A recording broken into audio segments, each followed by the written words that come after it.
السلام عليكم يا شباب. الذي يقول نحن بعرس، نحن قرحنا وحده من هذين، قالناش نقرب نفعل مقلب لعمي منصور. ما علينا. اول شيء السلام عليكم. شلينا شوله ودبا غاز، مش لمرتي لوحده يعني عجوز نكبر بخاطره. اتصلت لي برمضان من فاعلين الخير، واحد فاعل خير قال لي يا ساهر هذه 500 سعودي خزن من ظهري وندير ناس مستحقين، الله يعني بيني وبينه. قلت له على طول. اليوم رحتوا شليتوا شوله دبا غاز 14,000. كم صور كم المبلغ؟ 32.5.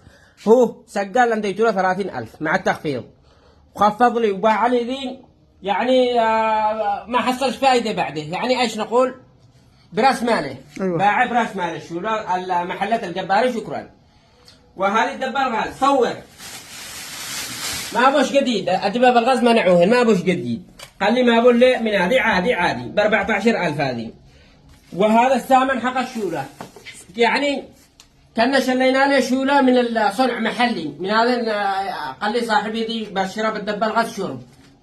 نحن يعني قلنا بندي حاجه سع الناس لوجه الله. انفقوا مما تحبون، الله تعالى يقول الا الفاعل خير.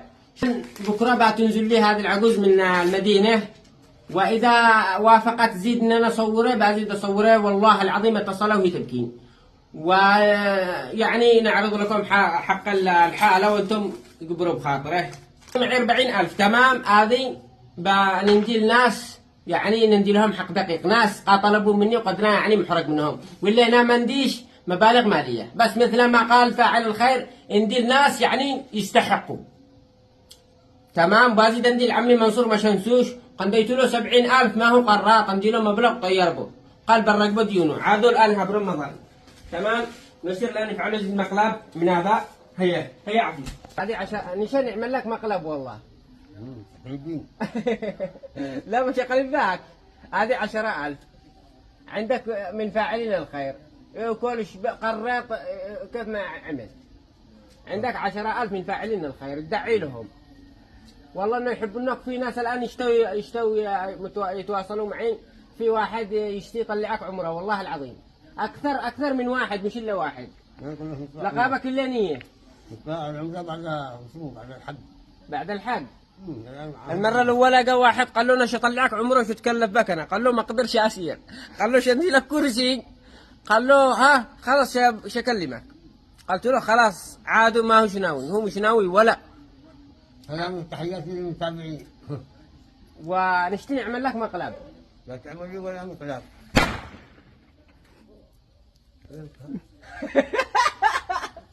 قليل مكة. مقلب.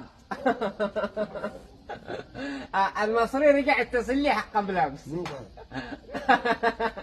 قال وين الشيبة؟ لمين؟ للجين. ها ما عادش تقرح شباب. كونوا كيف تقعهم قول لهم شقرح. معانيش. مو الغرفة مسكون حقاك يا رجال. نعم في بيوت يسكنون الجن. كيف يسكن يعني؟ لا ما فيش الخبر هذا كله خرافات وزعبلة.